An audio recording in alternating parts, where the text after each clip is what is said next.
Dreams have been puzzling scientists throughout history.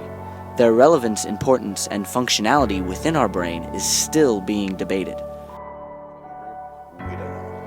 We sat down with John Medina, a highly regarded developmental molecular biologist who is an affiliate professor of bioengineering at the University of Washington. Well, there's tons of mythologies out there. You may have heard that you only use 10% of your brain. Have you heard that? It's nonsense. You may have heard that there is a left brain personality and a right brain personality. You heard that before? You can take and throw that out. You need both hemispheres to make a freaking personality. I mean, the amount of mythologies just pile themselves out. And you know why they exist? Because we actually don't know very much about how the organ works. I don't know how I do this. I'm about ready to take a sip from this coffee cup. I have no idea how I did that, and neither do any of my colleagues. A topic that is still being disputed about the dream field is what dreams are actually for. So what do you think they do, and if they do anything? We have no idea. No idea. None. As the centuries have gone by, those have come and gone in terms of theories, and eventually you get to Sigmund Freud, who felt that dreams were the deep subconscious revelations of certain seething psychiatric issues that a particular person might have, and the dreams are just bubbling up representations of it. We no longer think that. Our modern understanding of what we think a dream is has to do with something that we call activation synthesis. Here's the bottom line. We think that dreams are nothing more than an artifact of a brain process that is revealed once we understand the nature of sleep. Why do we need to sleep? The answer is, we have no idea. Whenever it's over. Did you know that we don't even know how many hours of sleep you need? The traditional idea is that you need 8 hours of sleep, but that is an actuarial number. It's not a biological number. If you do the bioenergetics, sleep is an extraordinarily active process. In fact, the brain is more rhythmically active in the nighttime than it is during the day. When you begin to fall asleep, you enter the REM cycle, or rapid eye movement. This is the time where your most vivid dreams occur, the dreams you remember. It is also the time when you're most easily awakened. After lasting between 5 to 15 minutes, your mind exits the REM cycle and enters the first stage of NREM, non-REM sleep. There are 4 different levels of NREM, the last stage being SWS, or slow wave sleep. In this stage, you get the most amount of rest. Your brain is not as active, so vivid dreaming does not occur in the NREM stages. Within one night, this approximately 90-minute cycle occurs about 5 times. When you start out with sleep, you start out being awake, and we can consider that to be on the top of an elevator, of a building, and you're getting in an elevator. You're going to ride down this elevator till you get to the bottom floor. And we go through several stages that are called NREM, non-rapid eye movement sleep. 1, 2, 3, 4. You get to the bottom, and now you're in what we call slow wave sleep, NREM 4, where you sit there for about 30 minutes. And it's nice to get that sleep. But you're going to do something really strange.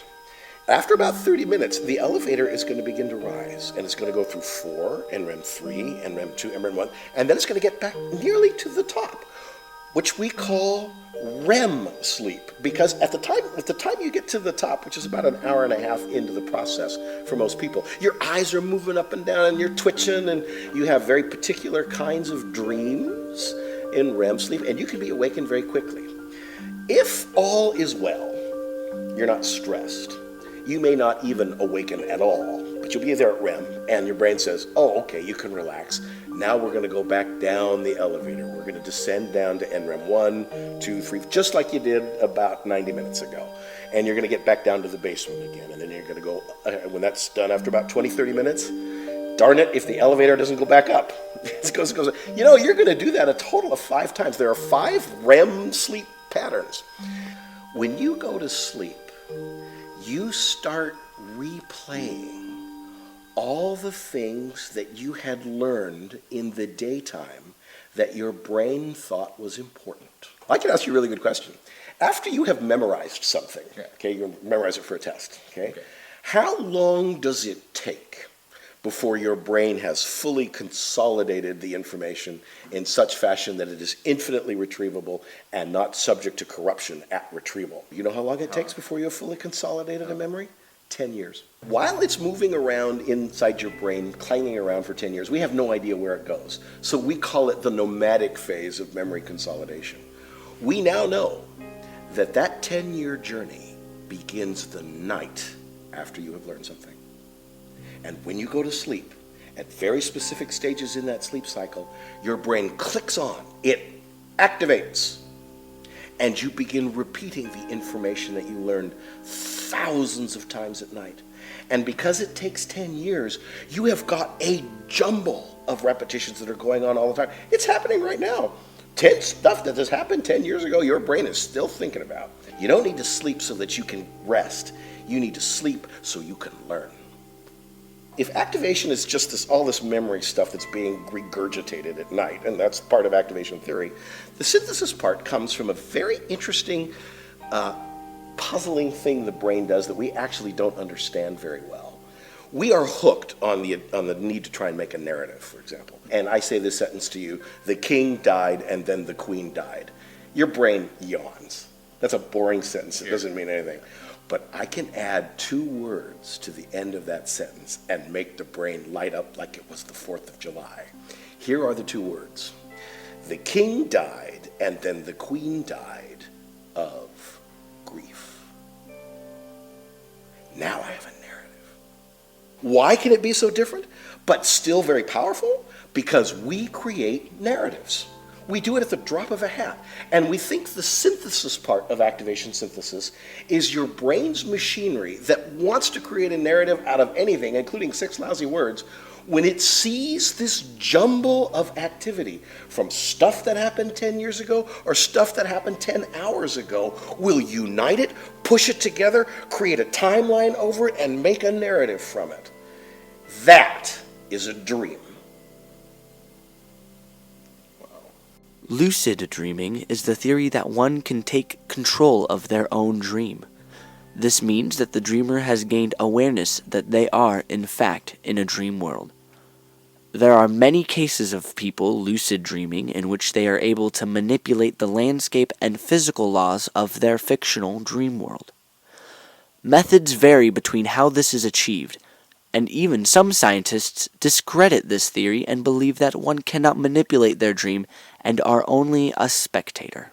Now, if we go back to activation synthesis theory for a second, we get an idea for why it is that we dream, but it shows us we actually think it's nothing more than a brain fart.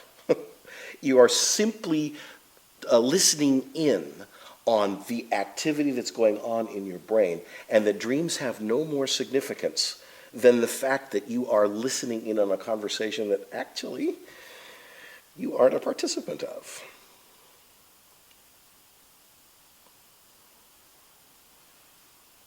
Go ahead, try and control your dreams. It takes forever to learn how to. You can do lucid dreaming, sort of. What do you mean by sort of lucid dreaming? Do you think you have full control, or do you think awareness is all that comes with it? Well, what the best you can do with lucid dreaming is that you are, I'm aware I'm dreaming. But go ahead, try and control the color filter. Go ahead, try in a lucid dream. You can't do it. Try and control the narrative thread. It's like a bucking bronco.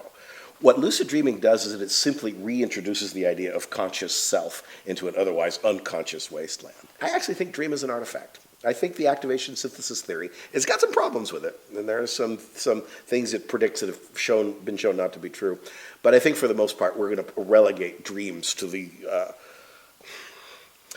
spare bookshelf in your brain that it actually is, as opposed to being something that is vitally important to your survival. I have a feeling that if we changed our priorities, curiosity would dictate that we go, C.S. Lewis says it the best, further out, further in. Anytime you throw money at American science, you get unbelievable returns on your investment. What is something in the dream field that you feel like not a lot of people know of that you find increasingly interesting? Well, I think the biggest thing, it's not an answer you're going to like, okay. I think. The biggest thing is that it may be a non-issue. Now, there are people that are going to say, maybe that's not quite true, because evolutionary selective pressure on behaviors is just as powerful as it is on, finger size.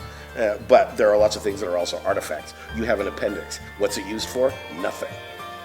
It just exists.